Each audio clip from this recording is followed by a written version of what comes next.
Pancake की meaning यहाँ पर मेकअप में इस्तेमाल किए गए एक प्रोडक्ट से है। स्टूडेंट पोएट एंड पैनकेक के ऑथर अशोका मित्रन मद्रास यानी कि जो चेन्नई है के जेमिनी स्टूडियो में काम करते थे। चैप्टर की स्टार्टिंग में ही वे हमें बताते हैं कि जेमिनी स्टूडियो में पैनकेक्स ट्रक भर भर के आता था। ये पैनकेक वही है जो मेकअप के लिए आर्टिस्ट को जो मेकअप किया जाता है उसमें जो यूज किया जाता है प्रोडक्ट, उसका नाम है पैनकेक। तो वो कह रहे ट्रक भर भर के यहाँ पे स्टूडियो में ये आता था क्योंकि पैनकेक्स आर्टिस्ट को लगाया जाता था और इतना ज्यादा लगाया जाता था कि कभी कभी वे भूत की तरह दिखने लगते थे। आगे ऑथर हमें बताते हैं कि मेकअप रूम में बहुत बड़ी बड़ी लाइट्स लगी हैं जिसकी वजह से हीट निकलती है तथा मेकअप भी बहुत सारा आर्टिस्ट को लगा होता है जिससे उन्हें बहुत ही अनकंफर्ट फील होता है। किसको? हमारे ऑथर को। वे कहते हैं कि मेकअप डिपार्टमेंट का काम आर्टिस्ट को सुंदर बनाना होता है, लेकिन वे इतना ज्यादा मेकअप लगा देते हैं कि वे यानी कि जो आर्टिस्ट हैं वे और उससे अधिक बदसूरत दिखाई देते हैं। ऑथर बताते हैं कि जब स्टूडियो में बहुत क्राउड होती है उस दिन स्टूडियो का ऑफिस बॉय भी क्राउड के मेकअप में जुट जाता है और थोप थोप कर उन पर पैनकेक्स लगाया करता था। ये जो ऑफिस बॉय है उसने सोचा था कि वह एक दिन बहुत बड़ा डायरेक्टर बन जाएगा, लेकिन वह एक ऑफिस बॉय ही बनकर रह गया। ऑथर हमें बताते हैं कि स्टूडियो में उनका एक क्यूबिकल रूम था जहां वे बैठकर न्यूज़पेपर की क्लिप्स कट करके कलेक्ट करते थे। स्टूडियो में काम करने वाले कई अदर्स लोगों को भी लगता था कि ये तो वेले ही है यानी कि खाली ही है, इनके पास आकर इनसे बातें करते रहे तथा कहानियां भी करते थे। और इसी तरह ऑफिस बॉय भी इनके क्यूबिकल में रूम में घुसकर सुबु से हुई परेशानियों के बारे में बताता था। सुबु एक ऑफिस बॉय था। सुबु को सभी लोग इम्पोर्टेंस देते थे क्योंकि वह एक ब्राह्मण फैमिली से बिलोंग करता था। बॉस भी उसको अच्छा मानते थे तथा उसकी एडवाइस भी सभी के काम आती थी। फिल्म मेकिंग में भी सुबु बहुत ही हेल्प करता था। उसके बिना फिल्म मेकिंग का काम अधूरा रहता था, इसलिए ऑफिस बॉय जो सुबु था वो उनसे जेलस होता था। सुबु जेमिनी स्टूडियो में पोएट्री भी लिखता था, अर्थात वह एक पोएट भी था। और एक खास क्वालिटी भी सुबु में थी कि वो बहुत ही ज़्यादा हॉस्पिटैलिटी स्वभाव का था कि उसके घर पे जो कोई भी आता था उसका वे बहुत अच्छे से वेलकम करता था। सुबु एक स्टोरी डिपार्टमेंट में काम करता था जहाँ बहुत से पोएट और राइटर्स भी थे। ऑफिस के कई लोग उसे लीगल एडवाइजर नहीं मानते थे क्योंकि वह कभी कभी सही काम नहीं करता था। फिर अशोका मित्रन बताते हैं कि एक बार 200 लोगों का ग्रुप जेमिनी स्टूडियो में शूटिंग के लिए आया, जिसका जेमिनी स्टूडियो के 600 लोगों ने बहुत अच्छे से ट्रीट किया और इन्हें होस्ट किया। इन लोगों ने जो 2 शो किए थे वे बहुत ही सिंपल थे, लेकिन इन्होंने जो कॉस्ट्यूम्स यूज़ की थी वो बहुत ही ज़्यादा परफेक्ट थी तथा कई सालों तक तमिल फिल्म इंडस्ट्री ने इससे फॉलो किया था। इसके बाद एक बार स्टीफन स्पेंडर इंग्लैंड से जेमिनी स्टूडियो में लेक्चर देने के लिए आए थे। ये एक पोएट और एक राइटर भी थे। तो जब इन्होंने लेक्चर देना स्टार्ट किया तभी लोगों को कुछ समझ नहीं आया लैंग्वेज प्रॉब्लम की वजह से, इसलिए इनका आना एक मिस्ट्री ही बन के रह गया। कुछ सालों के बाद जब अशोका मित्रन ने स्टूडियो छोड़ दिया तो उन्होंने फुटपाथ से द गोल्ड दैट फेल्ड, जो कि स्टीफन स्पेंडर के द्वारा लिखी हुई एक बुक है, इस बुक में इन्होंने देखा कि 6 फेमस ऑथर्स ने ऐसे लिखे हुए हैं जो कि कम्युनिज्म के टॉपिक पर थे। इससे स्टीफन स्पेंडर की मिस्ट्री सॉल्व हो जाती है। What does the writer mean by the fairy misery of those subjected to makeup? हमारे ऑथर है अशोका मित्रन, ये चेन्नई के जेमिनी स्टूडियो में काम करते हैं और बताते हैं कि वहाँ पे ट्रक भर भर के मेकअप आता था, मेकअप पैनकेक्स आता था। पैनकेक वो है जो एक्टर और एक्ट्रेस को तैयार करते समय, मेकअप करते समय यूज किया जाता था। अब इस क्वेश्चन में ऑथर का क्या मीन है इससे कि वो जो मेकअप लगाया जाता है एक्टर्स को वो फेरी मिजरी होता है। तो the heat produced by the lights in the makeup room brought about a lot of discomfort to the actor in the makeup room. जो मेकअप रूम होता है उसमें बहुत सारी लाइट्स लगी होती हैं जिससे हीट निकलती है और वो एक्टर्स उससे क्या हो जाते हैं, डिस्कम्फर्ट होते हैं, परेशान रहते हैं। Hence the writer refers to this pain and trouble as fiery misery. तो इसीलिए राइटर ने इस परेशानी को, एक्टर्स की इन परेशानी और पेन को ही फेयर इमेजरी कहा गया। Next question, what is the example of national integration that the author refer to? The makeup division of the Gemini Studio was an example of national integration. According to the author, this is so because people from different religious groups worked together in the same department. Author के अनुसार national integration क्या है? तो जो makeup department है Gemini studio का, वहाँ पर तरह तरह के रिलीजियस के लोग आते हैं, तरह तरह के धर्मों वाले लोग आते हैं, इसीलिए ऑथर ने उसे नेशनल इंटीग्रेशन कहा है। और हमारे ऑथर के अनुसार ये लोग जो होते हैं अलग अलग धर्मों के मानने वाले होते हैं, ग्रुप में यहाँ आते हैं, काम करते हैं, एक साथ एक ही डिपार्टमेंट में वर्क करते हैं, इसकी वजह से ऑथर ने इन्हें नेशनल इंटीग्रेशन कहा है। The department was headed by a Bengali who was succeeded by a Maharashtrian. अब ये जो यहाँ पे हेड है इस डिपार्टमेंट का, मेकअप डिपार्टमेंट का जो हेड है वो बंगाल से है, और जो ये चला रहा है इसको जेमिनी स्टूडियो के मेकअप डिपार्टमेंट को, वो एक महाराष्ट्रियन है।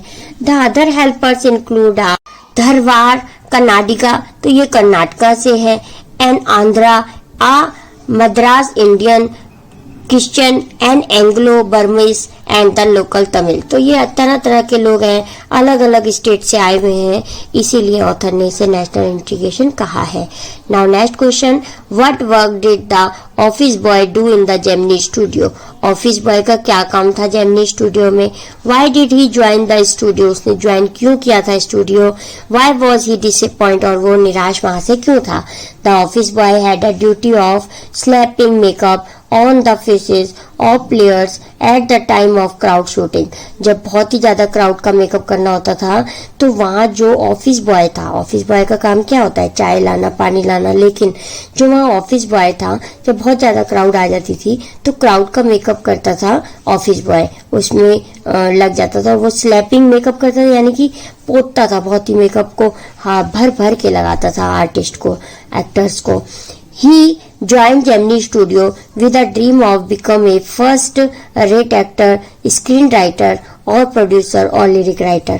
तो उसने जब जेमिनी स्टूडियो ऑफिस बॉय ने ज्वाइन किया था तो ये सोच के किया था कि एक दिन मैं बहुत बड़ा एक्टर बनूंगा, स्क्रीन राइटर बनूंगा, प्रोड्यूसर या फिर एक लिरिक राइटर बनूंगा। But he was disappointed because he failed in his dream and remained only a office boy. तो इसलिए उसका जो सपना था वो फेल हो जाता है, वो इसलिए निराश होता है और लास्ट में वो एक ऑफिस बॉय ही बनकर रह जाता है। Next, who was Subbu's principal? Subbu का प्रिंसिपल क्या था? मतलब जो सुब्बू का जो हेड था उसका नाम क्या था? S Vasan, the founder of the Gemini studio, was Subbu's principal. Subbu के जो प्रिंसिपल थे, उनके हेड थे, उनका नाम एस वासन था और वो जेमिनी स्टूडियो के founder. I was the office boy frustrated, who did he show his anger on? Office boy किससे ज्यादा परेशान रहता था और वो अपना गुस्सा किस पर दिखा रहा था? The office boy frustrated because despite getting a good opening, he remained only an office boy. Office boy इसलिए फ्रस्ट्रेट था, परेशान था, क्योंकि जब वो मेकअप डिपार्टमेंट में जॉब के पर्पज से आया था तो वो सोचता था कि मैं एक बहुत बड़ा एक्टर बनूंगा या डायरेक्टर बनूंगा, लेकिन वो एक ऑफिस बॉय बन के रह गया था। He had a good formal education and would write poetry also. उसकी एजुकेशन भी अच्छी थी और वो पोएट्री भी अच्छी कर लेता था, लिख लेता था। But his great literary talent was being allowed to go waste. लेकिन उसका जो इतना अच्छा टैलेंट था लिटरेरी का भी, वो भी उसका वेस्ट चला गया। क्यों चला गया? क्योंकि वो एक ऑफिस बॉय ही बन के रह जाता है। He shoved his anger on Kothamangalam Subbu, the number 2 at Gemini studio. ये कोथामंगलम सुब्बू स्टूडेंट जेमिनी स्टूडियो के मेकअप डिपार्टमेंट में सेकंड नंबर पे आता था। फर्स्ट नंबर पे बॉस है, सेकंड नंबर पे सुब्बू आता था। तो इससे ऑफिस बॉय बहुत ही ज्यादा चिढ़ता था, गुस्सा रहता था इससे, क्योंकि वो मेकअप डिपार्टमेंट में सेकंड नंबर पे था इसलिए। Next, Subbu is described as a many sided genius, list 4 of his special abilities. Subbu के पास बहुत सारी क्वालिटीज थी, वही जो अभी बताया था प्रीवियस क्वेश्चन में कि जो सुब्बू था वो जेमिनी डिपार्टमेंट में सेकंड नंबर पे था। फर्स्ट नंबर पे बॉस के बाद उसका नंबर था, यानी कि वो बहुत ही ज्यादा टैलेंटेड था। अब उसकी 4 एबिलिटीज बतानी है कि उसमें कौन कौन सी एबिलिटीज थी। तो फर्स्ट है, Subbu had ability to look cheerful at all time. हमेशा वो खुश रहता था। His sense of loyalty made him turn his entire creativity to his principal advantage. Film making was quite easy with Subbu around. Subbu की बहुत ही बड़ी क्वालिटी थी कि वो अपने प्रिंसिपल, ये जो बॉस थे उनके, उसके हर लाभ के लिए वो काम करने को हमेशा तैयार रहता था। और इवन की जो सुब्बू था वो फिल्म मेकिंग में भी उसको, जो फिल्म मेकिंग का काम है उसको भी सुब्बू बहुत इजी कर देता था बॉस के लिए। तो बॉस को बहुत फायदा होता था सुब्बू से। थर्ड क्वालिटी क्या थी? He was literary inclined to a poet. और अब वो पोएट भी था, पोएट्री करना भी जानता था, एंड नॉवेलिस्ट, और वो नॉवेलिस्ट भी था। He was an amazing actor. इसी के साथ साथ वो एक बहुत ही अच्छा एक्टर भी था। कभी कभी कोई सेट पे अगर कोई एब्सेंट भी होता था तो वो एक्टिंग भी कर देता था उसकी जगह पर Subbu. He had a charitable and loving nature. और बहुत ही प्यारा नेचर था उसका, सबकी रेस्पेक्ट करता था और सबसे चेयरफुल रहता था। Next, why was the legal advisor reformed to as the opposite by other? जो लीगल एडवाइजर था वो दूसरों के अपोजिट क्यों था? उससे वो दूसरे लोग उससे विरोधी क्यों थे? The lawyer was in the story department. He was officially known as the legal advisor. जो स्टोरी डिपार्टमेंट में जो लॉयर था ना, वही लीगल एडवाइजर भी था। However, his action did nobody any good. He had unwittingly brought to an end the career of a promising young actress. Hence, he was reformed to as the opposite by others. जो story department में legal adviser था, ये किसी के भी action पे उंगली उठा देता था और एक्टर के कैरियर का द एंड भी कर देता था। इसी वजह से ये जो लीगल एडवाइजर था वो दूसरों का विरोधी था। Now next question, what made the lawyer stand out from the others at Gemini Studio? Story department का लीगल एडवाइजर लॉयर था, वो जेमिनी स्टूडियो में किस प्रकार से दिखाई देता था? The lawyer's dress that he wore made him stand out from the others.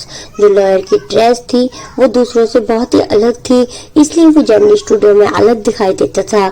He wore a pant and a tie and sometime a coat also. तो मोस्टली वो क्या पहनता था? पैंट टाई पहनता था और कभी कभी वो कोट भी पहनता था। Other put on a khadi dhoti with a slightly oversized and clumsily tailored white khadi shirt. और जो बाकी सभी लोग थे वो खादी की यानी कि कॉटन की धोती और शर्ट ही पहनते थे, विच लुक्ड लाइक एवरीवन्स यूनिफॉर्म। इस प्रकार ऑफिस के सभी लोगों के विपरीत दिखाई देता था ये जो लीगल एडवाइजर यानी कि वहां का जो लॉयर था। Now next question, did the people at Gemini Studio have any particular political affiliations? Most of the people at Gemini Studio were followers of Gandhi ji and wore khadi. जो ज्यादातर लोग थे जेमिनी स्टूडियो में वो गांधी जी के फॉलोवर थे, यानी कि खादी ही पहनते थे, कॉटन के कपड़े ही पहनते थे। Beyond khadi and wearing of khadi they did not have any particular political affiliation. तो ये खादी पहनते थे, गांधी जी के फॉलोवर थे, उनको फॉलो करते थे, तो इसलिए उनमें कोई पॉलिटिकल एफिलिएशन हमें दिखाई नहीं देता। However they were all against communication. और इसके अलावा भी वो सभी लोग कम्युनिज्म से भी खिलाफ थे, कम्युनिज्म के भी खिलाफ थे सभी लोग जो जेमिनी स्टूडियो में काम करते थे। Now next question, name one example to show that Gemini Studio was influenced by the plays staged by MRA. MRA क्या है स्टूडेंट? ये MRA ग्रुप का नाम है, मोरल रीअरेंजमेंट आर्मी, जो एक बार जेमिनी स्टूडियो में आए थे। ऐसा इन्होंने क्या प्रस्तुत किया था स्टेज पे कि इसको जेमिनी स्टूडियो ने बहुत सालों तक फॉलो किया और इससे इन्फ्लुएंस्ड यानी कि इससे प्रभावित हुए। The plays staged by MRA greatly influenced Madras and Tamil Army community for some years. Almost all Tamil plays had a scene of sunrise and sunset in the manner of Jonatham Valley with a bare stage, a white background, curtain and a tune played on the flute. जब ये army आई थी, MRA नाम की army, तो इन्होंने कैसा stage बनाया था जेमिनी स्टूडियो में कि एक इन्होंने सनराइज और सनसेट का सीन लिया और उस पे हल्की ध्वनि चल रही थी। कौन सी ध्वनि चल रही थी? बांसुरी की टोन चल रही थी हल्की हल्की से। और क्या क्या था, व्हाइट कलर के कर्टेन लगाए थे और बैकग्राउंड इनका जो कर्टेन था वो व्हाइट कलर के कर्टेन का था और स्टेज बिल्कुल बेयर था, खाली था और जिसपे सीन बने हुए थे। किसके सीन? सनसेट और सनराइज के सीन बने हुए थे और फ्लूट की ध्वनि निकल रही थी, जिसको बहुत सालों तक फॉलो किया था जेमिनी स्टूडियो वालों ने और इससे बहुत ही ज्यादा वो प्रभावित हुए थे। Now next question, who was the boss of Gemini studio? के बॉस का नाम क्या है? तो mister SS Watson was the boss of the Gemini Studio. Next question is, who was the English visitor to the studio? उनके MRA के बाद एक विजिटर आए थे जेमिनी स्टूडियो में, तो वो कौन थे? The English visitor to the Gemini studio was the Stephen Spender। तो स्टूडेंट, जेमिनी स्टूडियो में एक स्टीफन स्पेंडर आए थे, अपनी स्पीच देके चले गए थे। He was the editor of the Encounter, a British periodical and a famous English poet, essayist, the novelist of the 20th century। ये जो स्टीफन स्पेंडर थे, जब ये जेमिनी स्टूडियो में स्पीच देने आए थे तो उनकी स्पीच एक मिस्ट्री बन के रह गई थी, क्योंकि किसी को वहां पर समझ में ही नहीं आया था कि ये किस पे चर्चा करने आए हैं। लेकिन ये जो स्टीफन स्पेंडर थे वो एक द एनकाउंटर नाम की ब्रिटिश पीरियडिकल एक बुक थी जिसके ये फाउंडर थे और जो इन्होंने ही लिखी थी उसके एडिटर थे ये। और ये बहुत ही ज्यादा इन्होंने ऐसे और नॉवलिस्ट वगैरह लिखे 20th सेंचुरी के। Now next question is, how did the author discover who the English visitor to the studio was?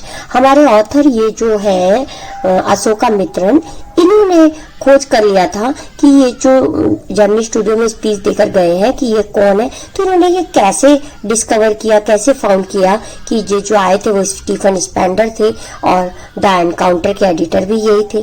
तो before investing money in participating in English periodical The Encounter, the author did a research on the magazine. He went to the British Council Library where, while going through an issue of that periodical, he discovered that its editor was Stephen Spender, the poet that had once visited the studio।